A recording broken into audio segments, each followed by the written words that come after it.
Hi எல்லோரும் எப்படி இருக்கீங்க? இது இன்றைக்கி காலையில் எடுத்த வீடியோ. காலையில் எந்திரிக்கிறதுக்கே ஒரு 6:30 15 கிட்ட ஆகிட்டு. எப்போவுமே காலையில் சீக்கிரமாக எழுந்திரிச்சிடுவேன். இந்த ஸ்கூல் லீவ் விட்டதுலேருந்து லேட்டாக எழுந்திரிச்சிக்கிட்டு இருக்கேன்.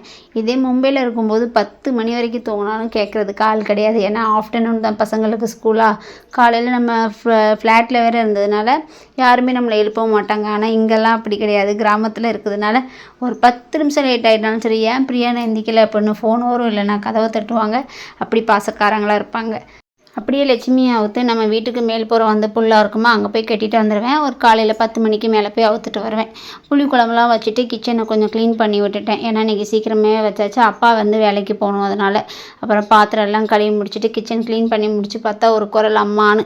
பாப்பாவும் எழுந்திரிச்சிட்டாங்க இன்றைக்கி சீக்கிரமாக. கோதுமை மாவு வந்து கரைச்சி வச்சுருந்தேன் கோதுமை தோசைக்கு. அதுக்கு சட்னிக்கு வந்து மிளகா, அப்புறம் தக்காளி, பூண்டு, தேங்காய் இதெல்லாம் சேர்த்து உப்பு போட்டு அரைச்சி தாளிச்சாச்சு.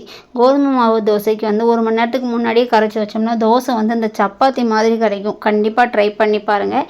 இந்த வீடியோ பிடிச்சிருந்தால் மறக்காமல் சப்ஸ்கிரைப் பண்ணி என்னோடய சேனலுக்கு சப்போர்ட் பண்ணுங்கள். பாய். நெக்ஸ்ட் வீடியோவில் பார்க்கலாம்.